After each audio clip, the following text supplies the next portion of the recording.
ಅನ್ ಇನ್ನೊಂದು ಮನು ಅನ್ ಶಾಣ ನನ್ನ ಮಗ. ಮತ್ತೆ ಅವರೆಲ್ಲ ನನ್ನ ದೊಡ್ಡನ್ ಮಗ ಪೆದ್ದನ್ ಮಗ ಇವನ್ಗೆ ತಿಕ್ಲು ಅಂತೆಲ್ಲ ಹೇಳ್ತಾರೆ, ಆದ್ರೆ ನೀನ್ ಮಾತ್ರ ಜಾಣ ಅಂತೀಯ. ಮೆಲ್ಲಗೆ ಮಾತಾಡು ಮನು, ನಿನ್ ಮಾತೆ ನಿಂಗ್ ಮೃತ್ಯು ಆಗ್ಬಾರ್ದಪ್ಪ. ಏನಮ್ಮ ಹಾಗಂದ್ರೆ? ಇನ್ನು 1-2 ದಿನ ಅಪ್ಪಿತಪ್ಪಿನ ಆ ಮನೆ ತಾವ ಹೋಗ್ಬೇಡ. ಯಾಕಮ್ಮ? ಮದ್ವೆ ನಿಂತೋಯ್ತು ಅಂತ ಕೋಪ್ಲಾಗ ಅವ್ರೆ, ಸ್ವಲ್ಪ ಅರ್ಥ ಮಾಡ್ಕೊ ಮಗ. ಹೌದು, ಯಾಕೆ ಮದ್ವೆ ನಿಂತೋಯ್ತು? ಅದಕ್ಕೆ ಯಾಕೆ ಬರ್ಲಿಲ್ಲ? ಅದೆಲ್ಲ ನಂಗೇನ್ ಗೊತ್ತು ಮಗ. ಇಲ್ಲಿ ಮದ್ವೆಗೆ ಅಂತ ಹೋದವ್ರು ಹೆಣ್ಣಿಲ್ದೆ ಬರಿಗೈನಾಗ ಬಂದವ್ರೆ. ಅದ್ರರ್ಥ ಮದ್ವೆ ನಿಂತೋಗದೆ ಅಂತ. ಅದೇ ಅದ್ಗೆ ಲಾಡು ಯಾಕೆ ಯಾವ್ದು ಬರ್ಲಿಲ್ಲ? ಎಷ್ಟು ಪ್ರಶ್ನೆ ಅಂತ ಕೇಳ್ತೀವ ಮಗ್ನೆ? ಇದನ್ನೇನಾರ ಅವ್ರ ತವ ಕೇಳ್ಬಿಟ್ಟಿಯ, ಅವ್ರು ಹಾಕು ಬಡ್ದು ಬಾಡಿಸ್ಬಿಡ್ತಾರೆ. ನಿನಗೆ ಆ ಕ್ಷಣದಾಗ ನೋವು ಅಷ್ಟೇಯ, ಆದ್ರೆ ಎತ್ತು ಕರಡಿಗೆ ಅದು ಮರಿದಾಗಿದ್ ನೋವು ಕಂಡ್ಲ. ಆ ತಾಯಿ ಹೊಟ್ಟೆ ಎಷ್ಟು ಉರಿತದೆ ಗೊತ್ತಾ? ಈ ನೋವು ಯಾವ ತಾಯಿಗೂ ಬ್ಯಾಡ ಕಂಡ್ಲ. ಅಮ್ಮ ಅಳ್ಬೇಡ ಅಮ್ಮ, ನಾನು ಮಾತೇ ಆಡಲ್ಲ. ನೀನ್ ಹತ್ರ ನನಗೂ ಅಳು ಬರುತ್ತೆ. ಊಟ ಮಾಡಿ ಇಲ್ಲೇ ಮನಿಕೋ, ಆ ಮನೆ ತವ ನಾನೇ ಹೋಗಿ ಬರ್ತೀನಿ. ಇಲ್ಲಮ್ಮ, ನಾನು ಮಾತಾಡಲ್ಲ, ಹೊರಗಡೆ ಹೋಗಿ ಆಟ ಆಡ್ತೀನಿ. ಪಾಪು ಪಾಪು.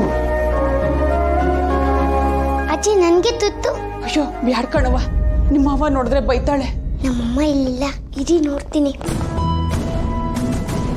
ಇಲ್ಲ ನನ್ ಕೊಡಿ.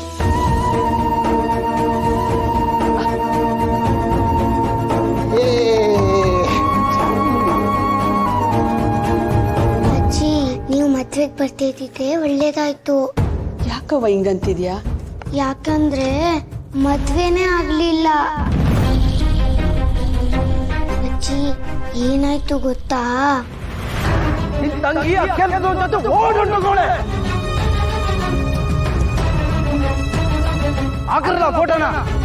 ಲೇ ಸೋಮ, ಇಂತೋಳ್ಳ ಮನೆ ಸೊಸೆ ಮಾಡ್ಕೊಂಡಿದ್ರೆ ಹಾಳಾಗ್ತಾ ಇದ್ದಿದ್ದು ನಮ್ಮನೇನೆ ಕಲ. ಆದ್ರೆ ನಿಮ್ಮಿಬ್ಬರು ಜೋಡಿ ನೋಡಿದಾಗ ಯಾವ ಪಾಯಿಂಟಲ್ಲೂ ನನಗದು ಕಾಣಲಿಲ್ಲ. ನಿಜ ಹೇಳ್ತೀನಿ ಬಾರು, ನೀನು ಶಿವು ಅಂತ ಗಂಡನ್ ಪಡೆಯೋದಕ್ಕೆ ತುಂಬಾ ಪುಣ್ಯ ಮಾಡಿದ್ಯಾ. ನೀನ್ ಇಷ್ಟಪಟ್ಟಿದ್ದ ಹುಡುಗ ಹೇಗಿದ್ದ ಏನು ಅನ್ನೋದ್ರ ಬಗ್ಗೆ ನಾನು ಕಮೆಂಟ್ ಮಾಡೋದಕ್ಕೆ ಹೋಗಲ್ಲ. ಆದ್ರೆ ಶಿವು ಅಷ್ಟು ಒಳ್ಳೆಯವನಾಗಿರೋದಿಲ್ಲ ಅನ್ನೋದು ನನ್ನ ಅನಿಸಿಕೆ. Ma'am please. Okay okay relax. ಪಾರು, ಸಹಜ, ನಿನಗೆ ಕೋಪ ಬರುವಂಥದ್ದು ಸಹಜನೇ. ಆದ್ರೆ ತನಗೆ ತೊಂದರೆ ಆಗುತ್ತೆ ಅಂತ ಗೊತ್ತಿದ್ರು ಕೂಡ ನಿನ್ನ ಖುಷಿಗೋಸ್ಕರ ರಿಸ್ಕ್ ತಗೊಳ್ಳೋಂಥ ಗುಣ ಯಾರಿಗಿರುತ್ತೆ ಹೇಳು? ನೀನು ಪರ್ಸನಲ್ ಆಗಿ ನನ್ನನ್ನ ಕೇಳೋದಾದ್ರೆ ನೀನು ಶಿವನೇ ಗಂಡ ಅಂತ ಒಪ್ಕೊಳ್ಳೋದು ಒಳ್ಳೇದು. ನಿನ್ನ ಡಿವೋರ್ಸ್ ವಿಚಾರನ ಒಂದು ಸಲ ಯೋಚನೆ ಮಾಡು. ನೋ ವೇ, ಸಾಧ್ಯನೇ ಇಲ್ಲ ಮ್ಯಾಮ್. ನನ್ನ ಲೈಫ್ ಪಾರ್ಟ್ನರ್ ಯಾವಾಗಲೂ ಸಿದ್ಧಾರ್ಥೆ ಆಗಿರ್ಬೇಕು. ಅವ್ನ ಜಾಗದಲ್ಲಿ ಬೇರೆ ಯಾರು ನಾನು ಕಲ್ಪನೆ ಕೂಡ ಮಾಡ್ಕೊಡೋದಕ್ಕಾಗಲ್ಲ ಮ್ಯಾಮ್. ಓಕೆ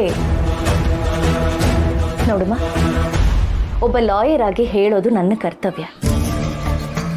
ನಾನು ಹೇಳಿದ್ದೀನಿ, ಇದ್ರ ಮೇಲೆ ನೀನಿಷ್ಟ. ಸರಿ, ಶಿವನ್ ಕರೆ.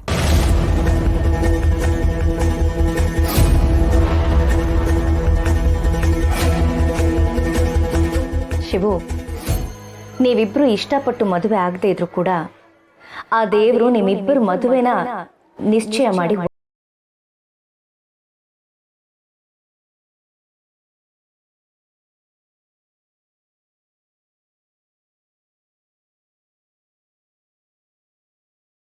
ನಿನಗಿಷ್ಟ ಇಲ್ಲ ಅಂದ್ರೆ ಹೇಳ್ಕೊ. ಆದ್ರೆ ಈ ಮದುವೆನ ಮಾತ್ರ ತಿರಸ್ಕಾರ ಮಾಡಬೇಡ. ಈ ಮಾತನ್ನ ನಾನಿಬ್ಬರಿಗೂ ಹೇಳ್ತಾ ಇದ್ದೀನಿ. ಅಯ್ಯೋ ಮೇಡಮ್ ಅವರೇ, ಇಲ್ಲ ಇಲ್ಲ, ನಾವು ಬಂದಿರೋದೇ ಮದುವೆ ವಜಾ ಮಾಡ್ಸಕ್ಕೆ. ಪಾರು ಖುಷಿಯಾಗಿರ್ಬೇಕು, ಅವಳು ಸಂದಾಕಿರ್ಬೇಕು. ಆಟೆಯ ಈ ಮದುವೆನ ಆದಷ್ಟು ಬೇಗ ವಜಾ ಮಾಡಿಸ್ಕೊಟ್ಬಿಡಿ.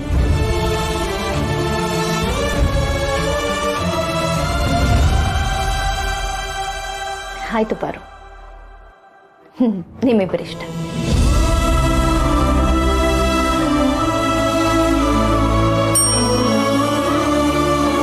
Yes ma'am. ಪೇಪರ್ಸ್ ತಗೊಂಡು ಬನ್ನಿ.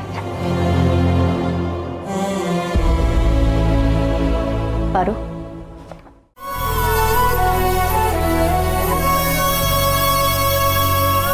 ಇವರಿಬ್ರು ಪರಿಸ್ಥಿತಿ ಕಟ್ಟು ಬಿದ್ದು ಡಿವೋರ್ಸ್ಗೆ ಅಪ್ಲೈ ಮಾಡಕ್ಕೆ ಬಂದಿದ್ದಾರೆ ಅನ್ಸುತ್ತೆ. ಆದರೆ ನನ್ನ ಅನಿಸಿಕೆ ಇಬ್ರು ಮುಂದೊಂದಿನ ಜೊತೆಯಾಗಿರ್ತಾರೆ.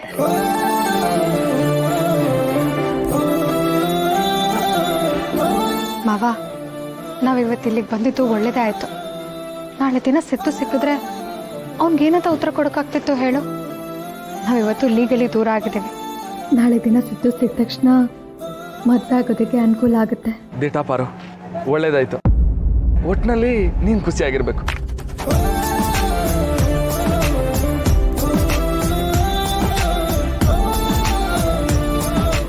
ಪಾರು, ಆಮೇಲೆ ಇನ್ನೊಂದು ದಿವ್ಸ ಪದೇ ಪದೇ ಇದನ್ನೇ ಕೇಳ್ತೀವಿ ಅಂತ ತಿಳ್ಕೊಬೇಡ. ನನ್ನ ತಂಗಿನ ಮದುವೆ ಆಗೋ ಗಂಟ ನೀನು ನಮ್ಮ ಜೊತೆಲೇ ಇರ್ತೀಯಾ?